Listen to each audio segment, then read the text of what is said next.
Hello YouTube. So you might be wondering what happened to my latest video. Well, I uploaded it and within about 30 minutes, jump, gone. Taken down for terms of service violation. Now, was there anything particularly different about it? No, it's a standard bust-in type video. You know, someone says something stupid, scientifically stupid, something you can demonstrate is stupid. In this case, it was some guy from, you know, some governing body in the state of Ohio State of Representatives, something like that. Anyway, he was claiming that masks deplete your oxygen levels to dangerous, your oxygen that you're getting into your mouth to dangerous levels within seconds, and he had little oxygen meter to prove this. And so I proceeded to debunk it on so many levels. I mean, so basically what he was doing is he was measuring that when you breathe out depleted levels of oxygen because your body absorbs oxygen, and that, you know, if you've got a standard face mask type like this, these are mostly geared up at filtering out particulates that are a micron in size. That's a millionth of a meter. Air molecules are about a billionth of a meter in size, meaning there is no conceivable way that these things can filter out gas molecules, which is what he was basically claiming. And yeah, I absolutely debunk it on every single level. So my immediate suspicion is, yeah, it's the congressman, whatever, the representative. He's maybe the one behind it. Although it did seem awfully quick for, you know, these are politicians. You don't expect them to be terribly IT literate. So whatever. I put in the appeal with YouTube. Next morning, nothing's happened. So I get on the chat. You can do this sort of chat support thing with YouTube, and you're never really quite certain whether you're talking to a bot or to a human or somewhere between the two, you know, a human with buttons for automated responses. But they tell me that they confirm that they've got my appeal and that I should wait for another 1 to 2 days. And they told me one other really important thing, which it wasn't the politician, yeah, it wasn't a manual flagging. This was flagged down by the automated YouTube services.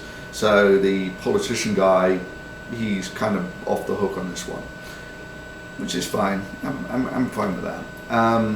But this does mean that my video debunking essentially a conspiracy theory was taken down by YouTube, which kind of sucks, but whatever. I'll give them their day or two to sort of sort it out. And a few hours later, I get the email saying that nah, we've checked, your video violates the terms of service. Sorry. And at that point, I get back on the chat with YouTube and say, nah, this is just bullshit. And they say, okay, we'll take another look at it, give us another 24 hours. So it's basically been another 24 hours and the video is still down. I've not heard anything else from YouTube. So I'm just letting you know what the hell's going on here.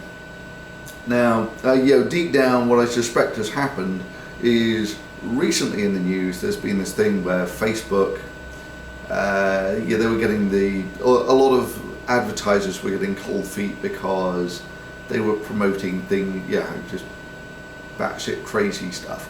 And this was leaving a bad taste in the mouths of many advertisers.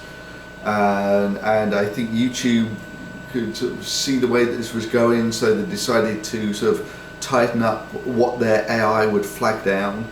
And it's one of those things that if you're creating a video about a conspiracy theory or a video debunking a conspiracy theory, you know, I've got to use a lot of the conspiracy theory video in my debunking video, right? So this means that any AI that's going to come to this needs to be able to sniff that out, and I don't think it did it terribly well. And if I had to guess, the second round was also done by AI. there's a sort of screening thing that you can get rid of most of the things on the first screening, and you reduce the amount of CPU time that you've got to do that. If you screen everything to a very high level, it just takes lots more CPU time. So you do an initial screening, and you get some false positives, people flag them down, and you sort of put an advanced screening over that, which takes more CPU time, but it's still all done by a computer. And this way you don't get so many false positives or false negatives or whatever. But anyway, in this case, it kind of bugs me actually that people who brand themselves as news organisations seem to be able to get away with anything, right? With just reporting it, and they have no scientific expertise whatsoever. Now, all right, I know I've often said that I'm just some guy on YouTube, but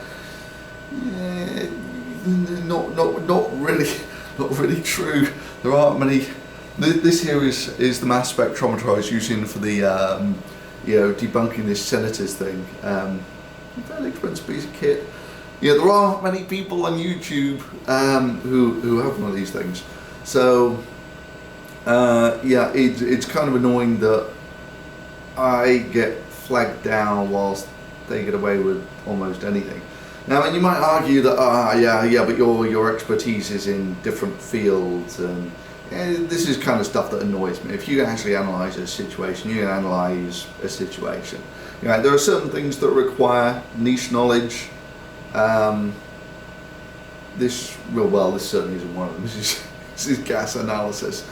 But with things like the coronavirus, for instance, from when I think there were 20 decent days of data from China is when I made my first model of the coronavirus. This was, I think, even before there were cases in America. Maybe there's one or two, right? But from that, I'd extracted the spread rate, and you do some rough approximations that this thing can infect the world in a relatively short period of time with a you're talking tens of millions of dead.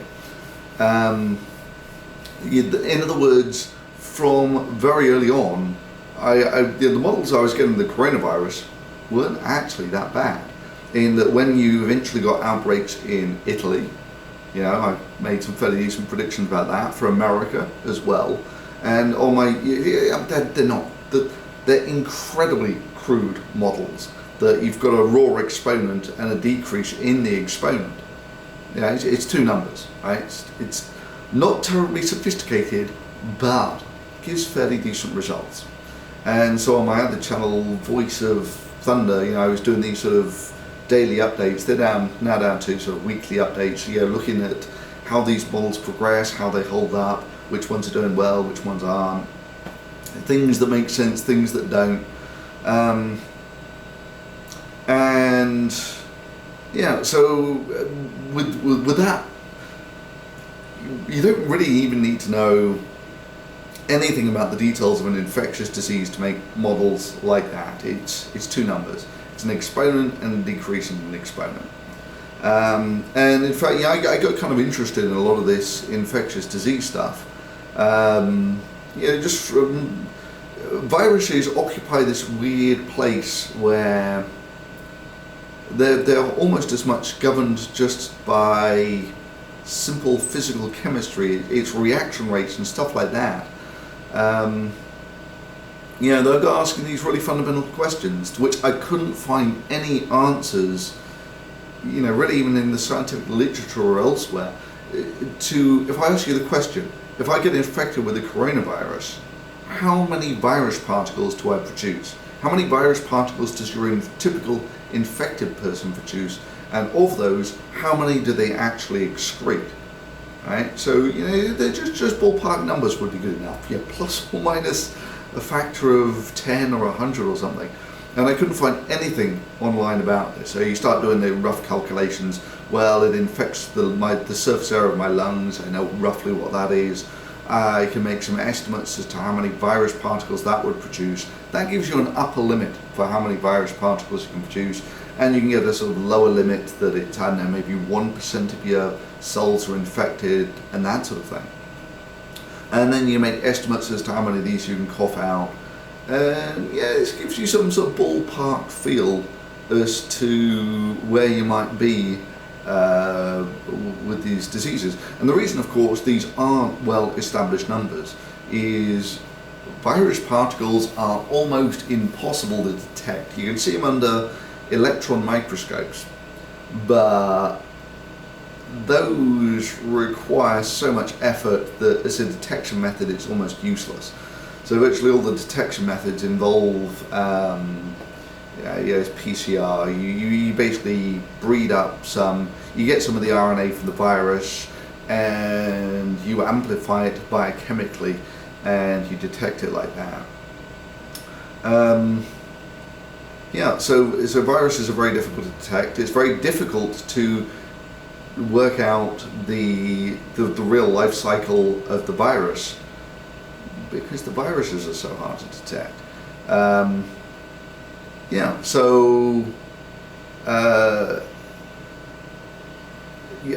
these are discussions that you never get really anywhere else. But yeah, I mean, for me they were kind of interesting.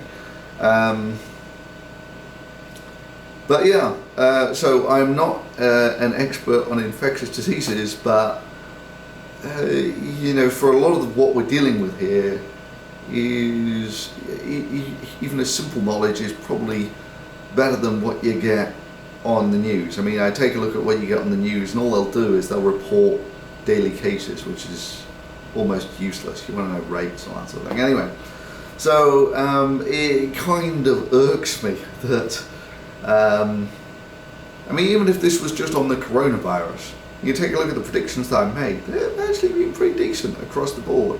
And on this one, it wasn't even that. We were just dealing with, I'll show you, right. So this is the kit that I had for, let me zoom in a bit there. Try to zoom in. There we go, super. So what you got there is, that's a gas analysis on the screen. Let me just lay it down a bit. And this is a sort of little, this is sucking in air, it's going into the mass spectrometer, and you've got your nitrogen, your oxygen, your argon, and your carbon dioxide all being analysed in real time. So if I breathe out, I'm going to breathe in for a blow.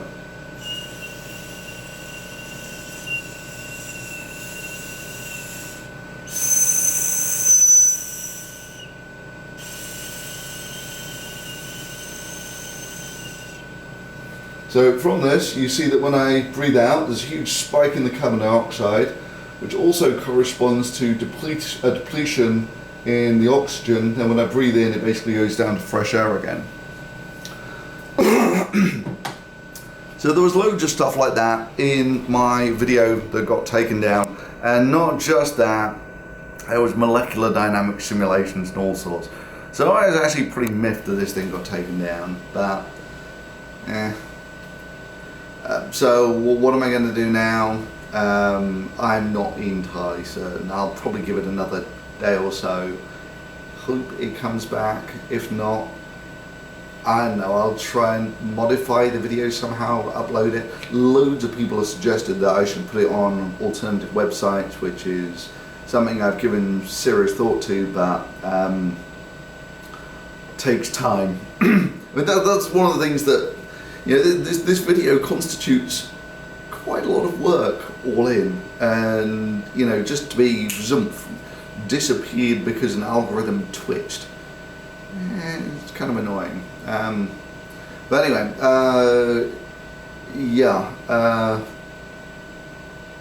it also helps, although not in this case because no video was put up, so I can't put anything up on Patreon. But for those who support this channel through Patreon, I'm dearly grateful for that. And anyway, so hopefully, fingers crossed, this video will come back at some point. So I just wanted to keep you in the loop. Thanks for watching. Bye.